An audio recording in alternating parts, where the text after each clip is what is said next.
Somewhere, deep in the dark heart of Europe, there is a secret nation. You'll find it east of Italy, south of Austria, and west of Hungary. It has its own language, it has its own flag, it even has a national anthem. It's a one-party state. That party is communist. What's interesting at the moment is that dissent is bubbling over. The buzzword now is democratization, and in the fight for it, the gloves are coming off. The way the map is drawn these days, the secret nation is a part of Yugoslavia. But ask anyone in these streets down here, and they'll tell you we're in Ljubljana, capital of the Republic of Slovenia.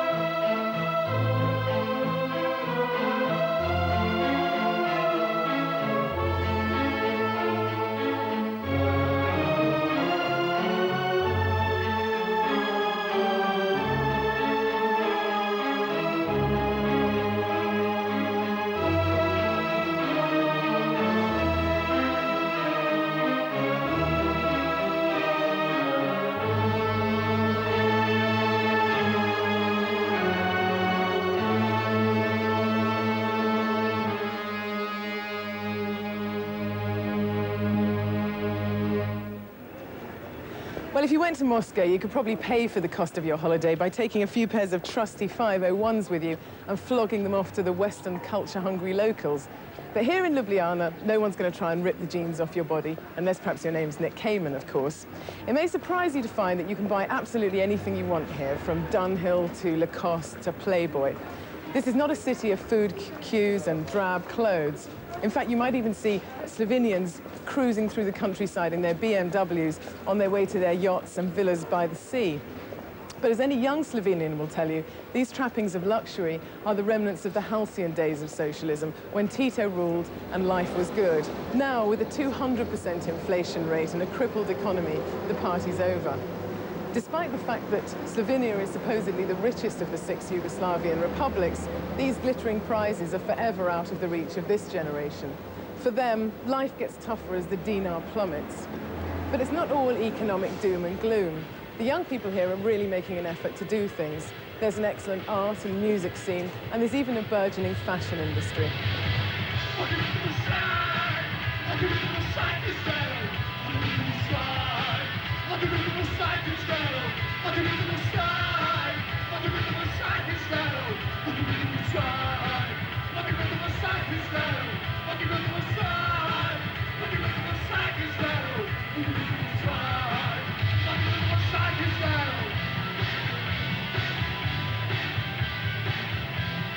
Igor, you're the John Peel of Slovenia, and you've been DJing for 10 years, right? So what sort of changes have you seen here in youth culture and music in that time?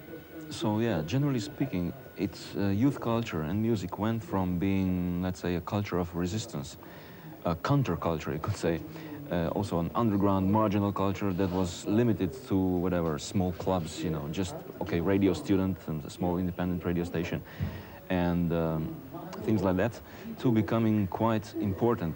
Actually, now, it's what I would term an alternative culture, you know, the culture that can actually stand on its own and actually change, you know, become the new dominant of, or one of the dominant types of youth culture. No. What Slovenian bands actually, I mean, are successful here? You could divide it in two parts. One is like, let's say, rock music for domestic consumption, which would be like more or less standard, you know, rock and roll, hard rock, whatever, pop rock.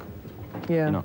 And then there is the bands who develop their own identity, like Laibach, for example. Life.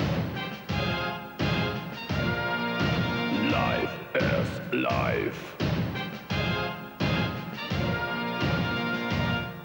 Life. Life is life. What British and American bands specifically are successful here? Well, okay, I can give you, let's say, a few examples of what I played recently on my radio show. It was like, you know, Iggy Pop, and then the Jesus and Mary Chain, for example, and whatever. Smiths in the old times, and Cult, Mission. They have had quite a big concert here in Ljubljana, the Mission.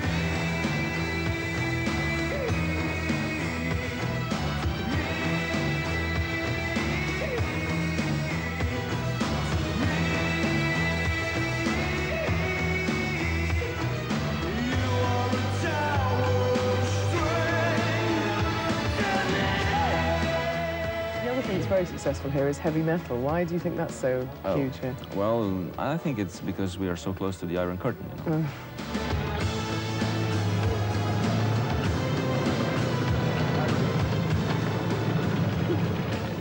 The spiritual home of the Paninari is in Milan. Time was when you could find any number of them hanging around outside the panino or sandwich bars. Rich kids with a taste for tacchini, Lacoste and Fred Perry sportswear. And to set off the look, of course, the essential Vespa. These days, you're hard-pressed to find genuine panino kids in Milan. The cult has moved on.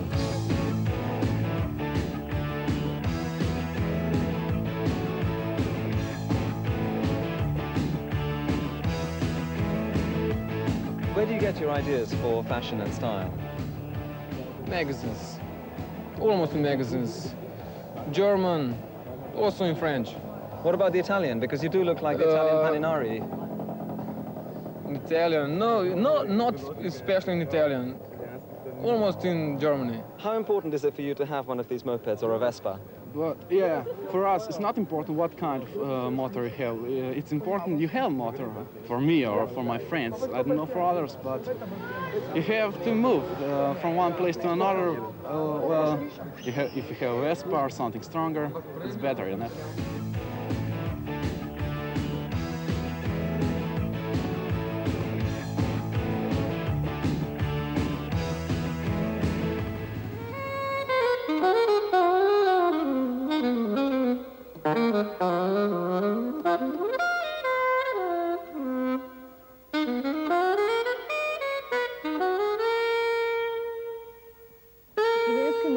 obstajale prvenizem kakšnih popularnih zahodnih dizajnov? Slovenska moda je industrijsko dolgočasje, ene totalno brezspolne in brezbarvne konfekcije. Stela Rubens je znak urbane identitete oblačene, ne pa kakršnekoli slovenske ali so zahodne mode. Kar je slovenskega v ustvarjanju Stele Rubens je le zeitgeist, ustvarjanje v prisotnosti pozitivnih demokratičnih tendenc mladine in pozitivnih sprememb demokratizacij slovenske družbe. Stela Rubens kreira obleko kot erogeno cono. Stela Rubens kreira oblačila za prihajajoče generacije, se pravi za prihodnost, ki je črna. In črna je čudovita. Barva.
that Slovenia has never actually been a separate state, the thing that's very liable to earn you a smack in the mouth from any Ljubljančan is if you call them Yugoslavian and not Slovenian.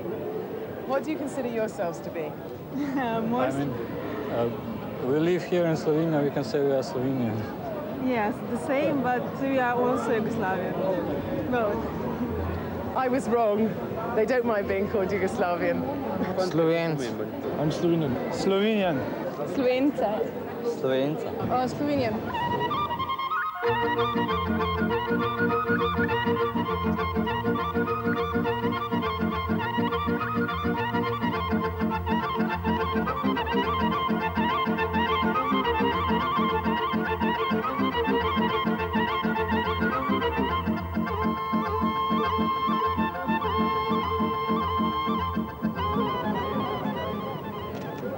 This is Mladina. It's a student magazine. But unlike other student rags elsewhere, Mladina carries Big Cloud. It's become the focus for alternative points of view here in Slovenia. Earlier this year, for example, they tugged the beard of authority by printing a story about arms sales to Ethiopia. Today, two of their editors and a journalist are in front of a military court down there, facing charges of passing army secrets. It's become something of a cause célèbre, and it's also become embroiled in the wider question of Slovenian nationalism. As far as the crowd here are concerned, the whole thing's a big setup. For many years, Mladina was the official young communist magazine. The word itself means youth. But in the early 80s, it took a new direction, questioning the official line followed by most of the media. In February, Goraz Suhadolnik's Ethiopian arms story resulted in the resignation of Defense Minister Mamola. Officials in our country became really crazy about it. Also, our chief of staff member staff had to go to the court because of offending our ex-defense minister. The current trial resulted from a raid on Mladina's offices when the police found secret documents. The journalists claimed they were planted. We didn't know that David Tasic was arrested the day before. They asked us where is David Tasic's desk. We showed them. They were interested just in his desk, not other desk in the office.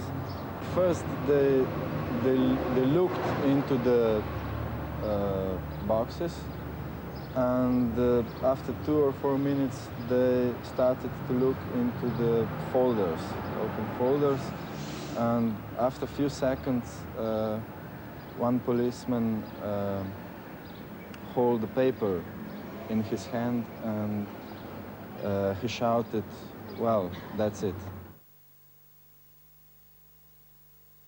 I think there are two versions. Maybe they set up this paper the night before, or they set up this paper just in the time of the investigation. Because we were very naive, we were really sure that there's nothing. Tasic's arrest was the third made in connection with a leak of military secrets. Also accused were a prominent human rights campaigner, Janez Janša, and Ivan Borsner, a low-ranking army officer. A fourth man, Franzi Zavarol, escaped detention by seeking sanctuary in a mental hospital. He nevertheless had to face the court. The arrests provoked some of the biggest demonstrations ever seen in Slovenia. But many felt a run-in with the authorities was inevitable given Mladina's style.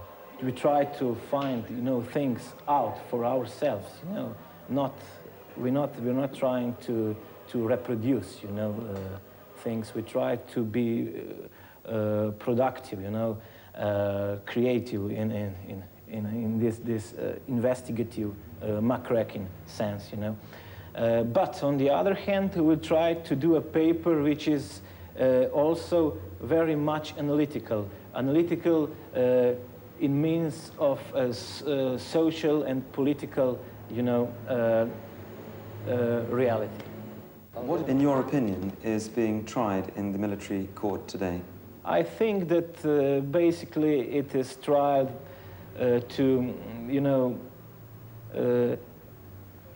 all achievements, of Slovenian democracy, which is very special. All achievements worked out, let's say, about in last I don't know, 4, 5, 6, 7 years. Open civil society, freedom of speech, freedom of right, free journalism, open, democratization of media, and so on. These are achievements which are on trial now.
Ljubljana is a beautiful city, but it's not exactly brimming over with tourist entertainment. But that's all changing. The cobbled streets here in the centre of the old town are all bound to traffic now, and there are pavement cafes springing up all over the place. This is all the work of a group of people who've got together to form the Society for the Revival of the Cultural Image of the Old Town Centre. And Matash, who's from the Society, is going to tell us all about this, aren't you, Matash? What's the idea behind the Society? Osnovna ideja je bila to, da se to mesto čisti, nesnage in da se ponovno oživi na čas, kot je bilo to prejšnjo stoletje. Ko je bilo tukaj celotno slovensko življenje, v bistvu se je dogajalo v tem delu mesta. Are you trying to encourage tourism? V končni fazi tudi to. Sam v prvi vrsti pa smo mi zdaj naredili to za Ljubljančane. There is actually a problem here, which is that none of the bars stay open very late, and there's not much nightlife to be had. How will you deal with that? Današnji dan smo prejeli pismo, v katerem nam sporoča Turistična zveza in pa občina, da bodo lokali v starem delu mesta odprti do polnoči. Upam, da se bodo tega držali. Do you not think that if you have a big influx of tourists into Ljubljana, it'll destroy the charm of the city? Jaz sem tukaj lahko dam sam svoje osebno mnenje. In moje to osebno mnenje je to, da preveč turizma bi uničili staro Ljubljano. Zato je prav in tudi lepo je, da jih je toliko, kar jih je zdaj, mogoče še malo več.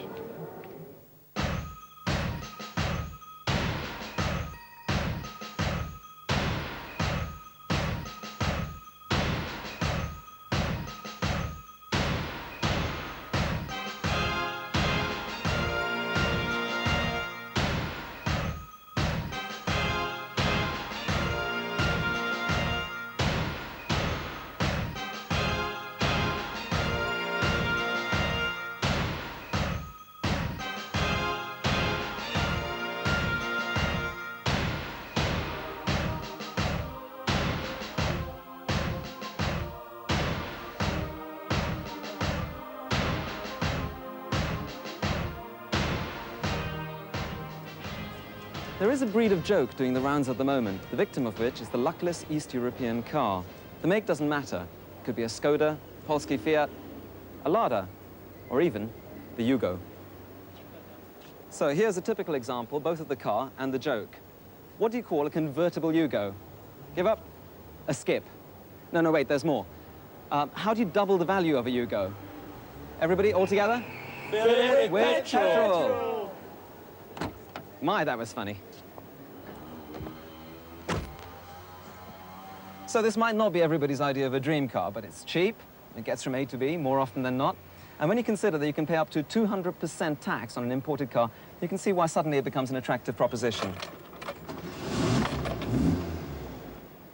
Besides, you know, people who crack Yugo jokes often drive Austin Allegros, Ford Fiestas, Vauxhall Novas, Talbot Horizons.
Is this your yacht? No, it's of my father. My father's yacht. Oh, right. Now, we would always have the impression that in a socialist country, people can't afford or aren't allowed to have things like yachts. Maybe that's very naive. In Slovenia, who work hard, I think he can buy everything.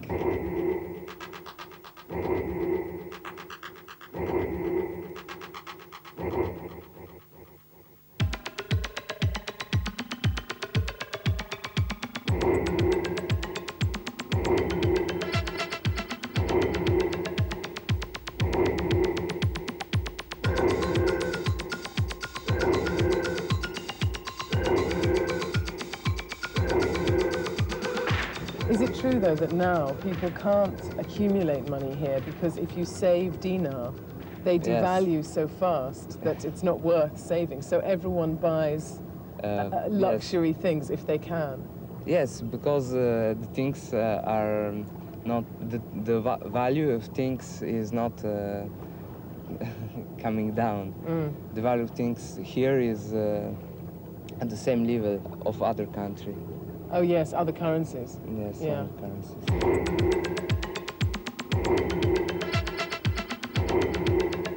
Where are you from? We are from Slovenia, from Novo Mesto. And you come here for your holidays every year? No, I'm first time here. I like this place. It's pretty because you can buy everything if you want. When I come from Germany to here, it's very cheap. A lot of strangers because our people, they don't have enough money because here is expensive for us. The sea is not very good, I think. The water is good. The sun is shining. I think it's good for children and for families, not for young people like me. So tourism is really the way to make enough money here to afford a good lifestyle. Who not dealing with tourism is not in the same conditions like us. He lives a good life, but not in this style.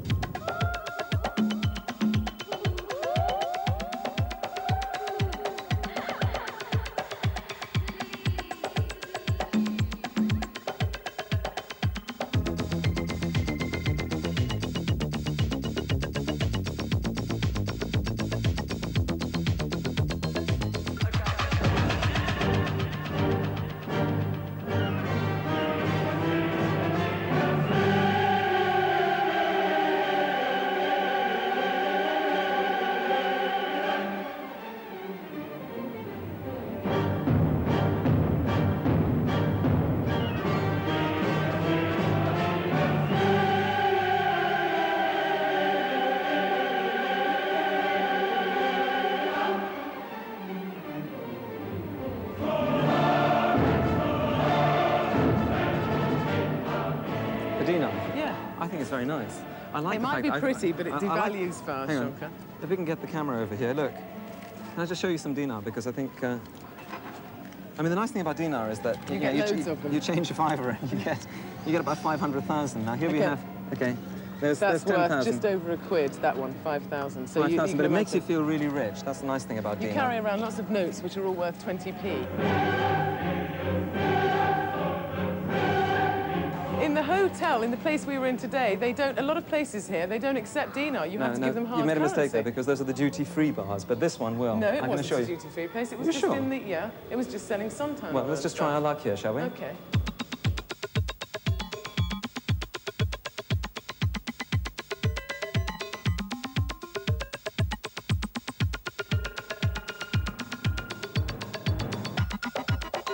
Can you tell us what is in these? Red wine. Coca-Cola. You're serious? Coca-Cola. Red wine and Coca-Cola. Okay. And did I make the right choice? I think I did. Oh, yours is And orange red juice wine. and red wine. Yeah, well, that's self-explanatory. Okay, well, bottoms up. Cheers.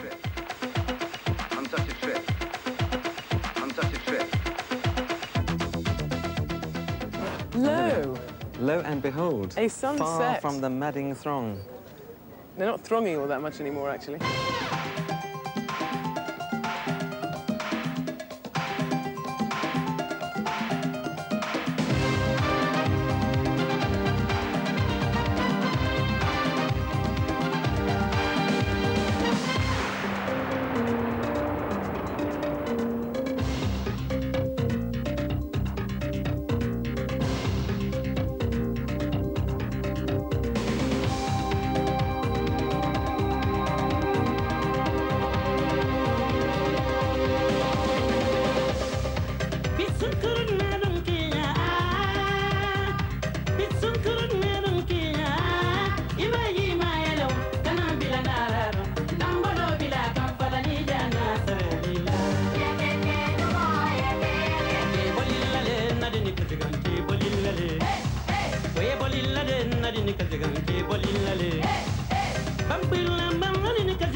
Okay, what in particular do you like about Porto Roche as a holiday resort? The food and the nightlife here. You can go as you are and you can be relaxed all the time if you want that. We didn't know where we were going. We came here. We're glad we came here, actually. It's What do you like about it? It's a lot of nightlife. Do you think it's too crowded? Sometimes, maybe. I think that in the last years it has been, but before I didn't think it was. So it's picking up as a tourist spot, is it? Yeah. How long do the discos stay open? 2 to 4 in the morning. And are they cheap? Yes, very cheap. Well, the first question that I have to ask you is why you're wearing that stupid hat. Why are we wearing a stupid hat? Oh, it's a mascot, you know. It's for football games in Holland. Oh, you come from Holland? Yes. Right, okay, what are you doing here then? A holiday.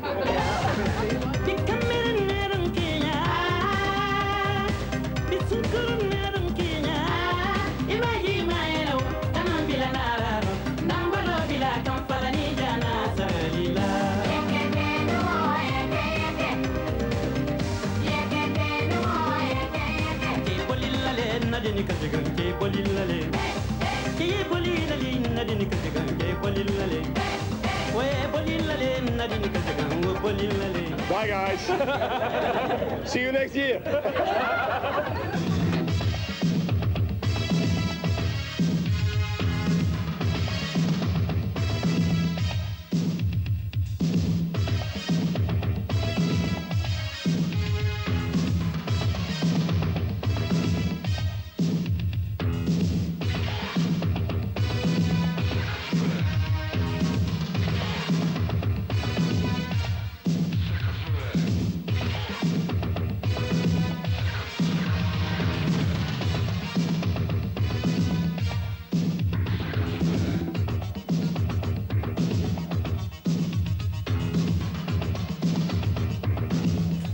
Aldo, is Borghesia a pop group? Yes, of course, we are a pop group, but I think in a special way because half of the members are widowmakers, half of the members are musicians, no? And we don't work in this industrial way because we try to have control over the whole process from the beginning till the end.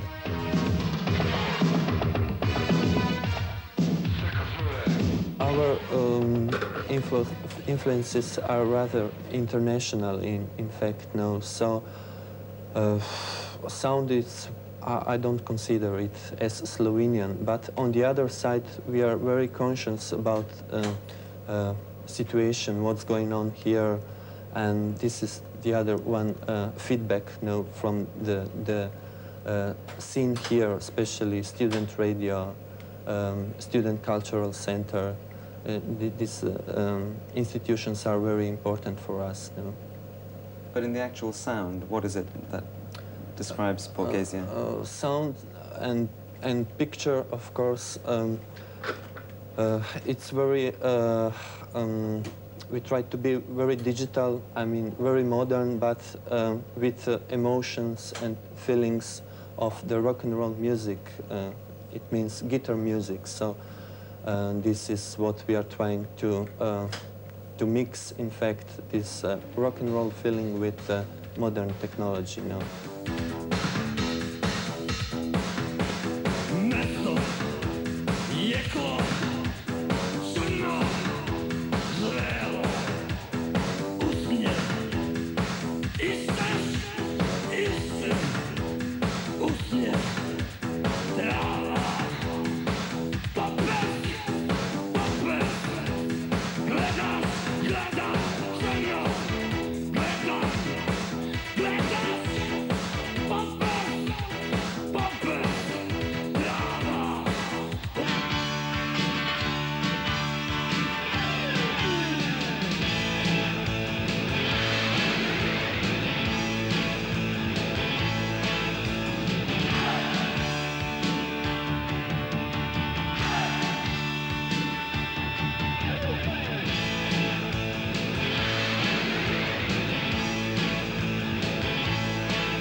Where hand in hand we used to stroll along the streets that cross this pretty town. Can you imagine the sleepy old houses where every corner seems to hide unspoken dreams of all the years that passed?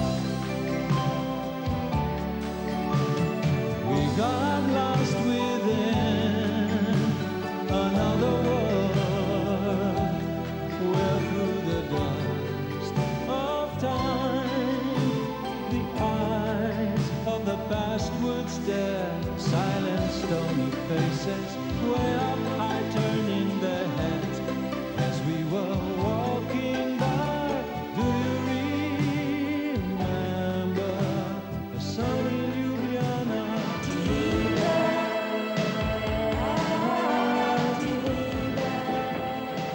Neue slowenische Kunst.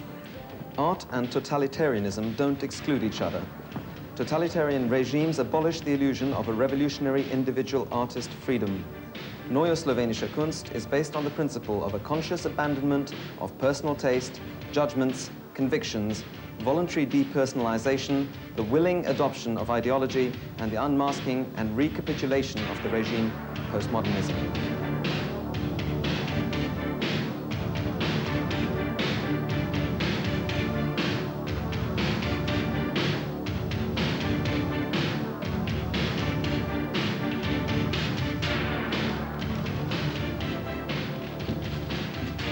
What does this tell us about NSK?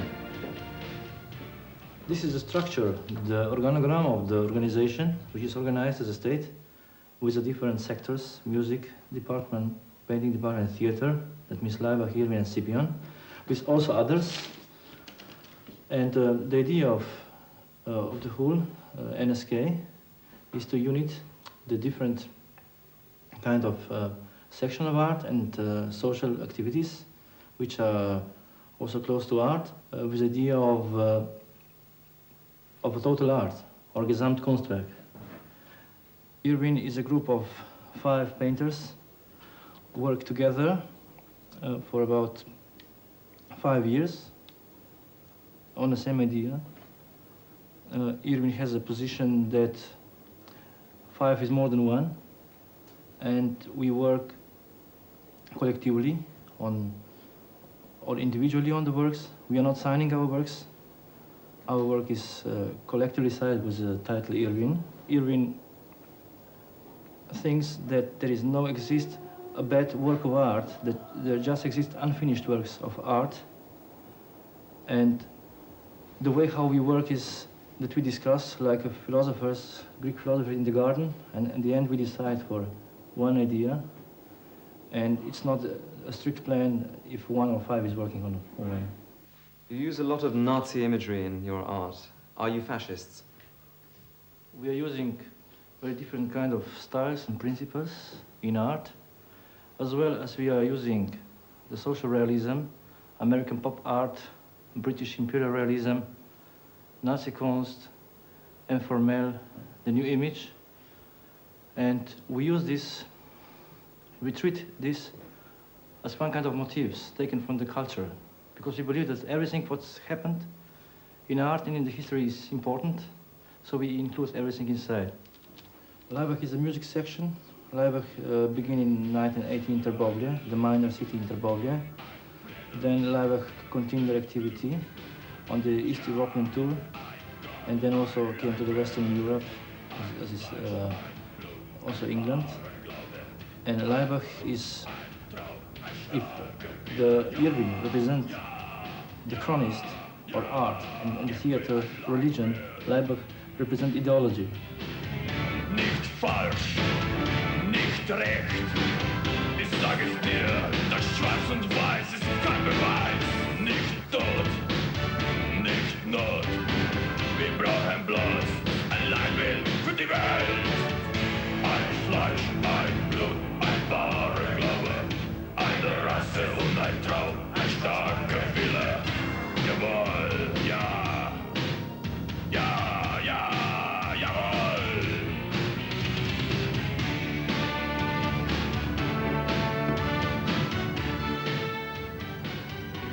Builders are the newest group, indeed, in Neue Slowenische Kunst.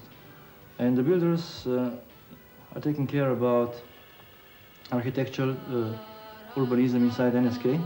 They are projecting also the new ideas for the new cities, galleries, then probably some kind of festival, concert halls.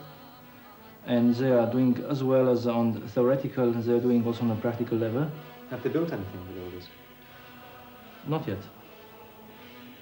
I said to you, there are new groups, they work maybe now 2 years, but they're developing the concept.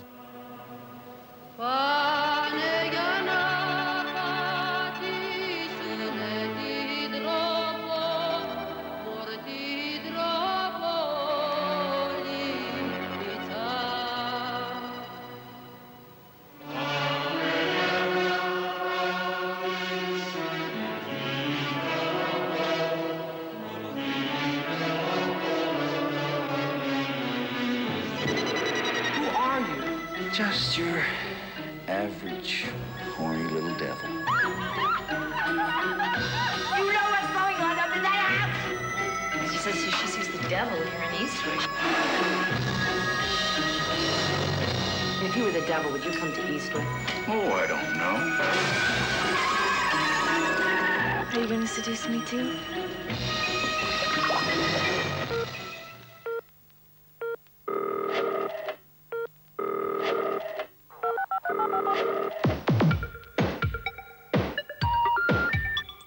The number you have reached has been disconnected.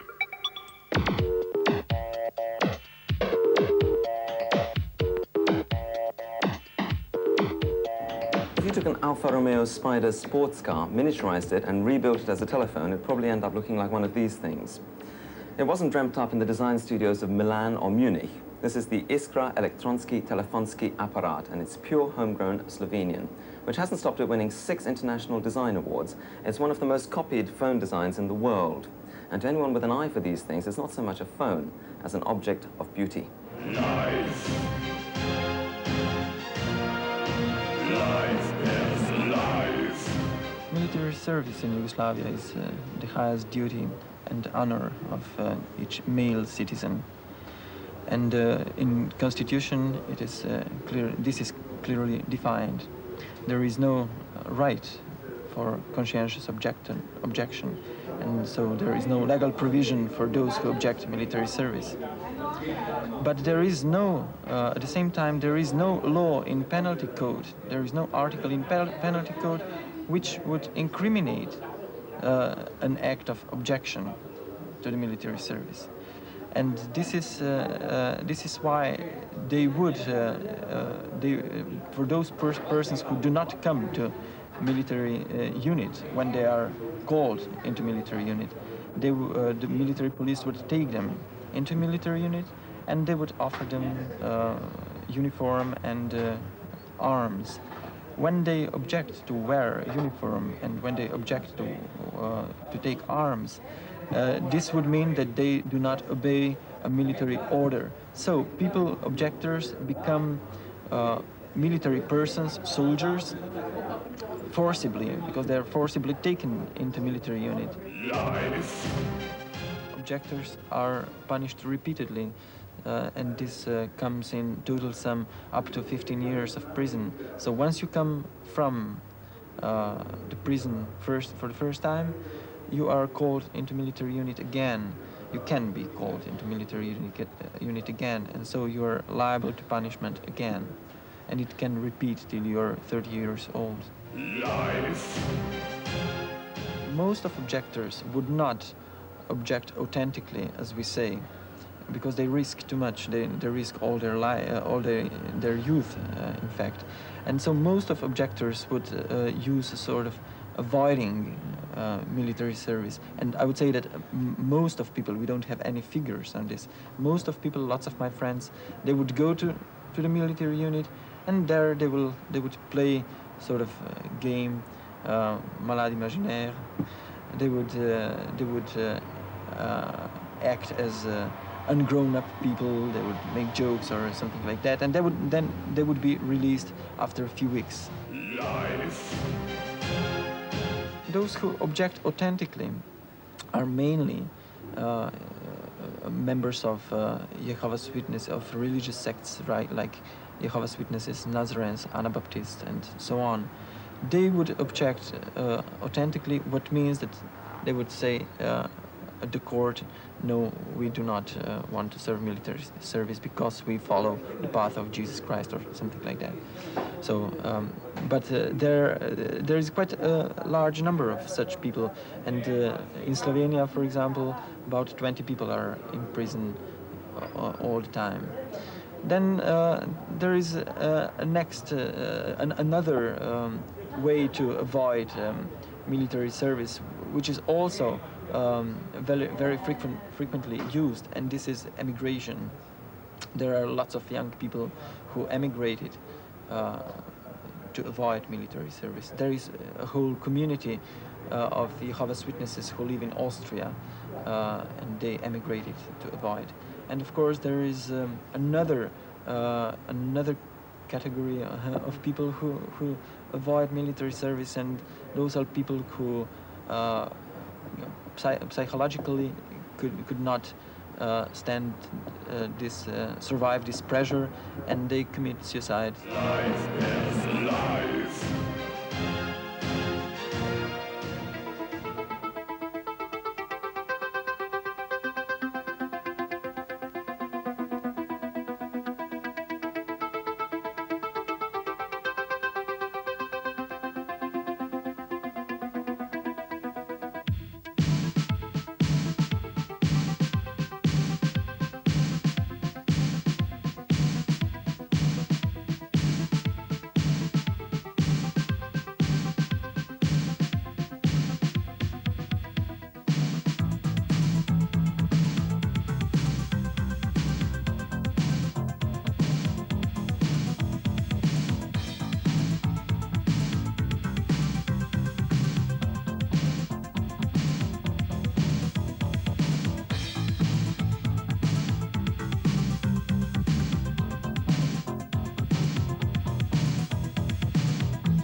For me, this is a preparation for next millennium.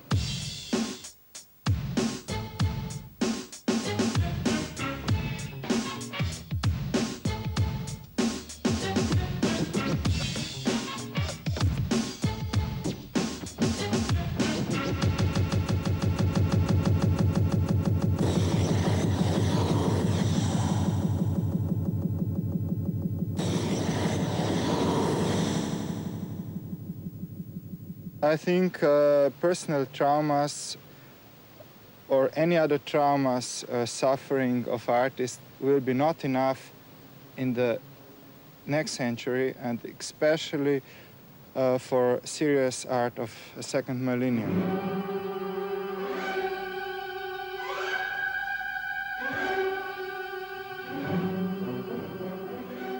I enter into nature in some kind of extremes. So extremes started to teach me to see things from another point of view, from another angle. And then I started to learn from Mother Nature from another point. And when I entered these extremes, a completely new world of ideas came out.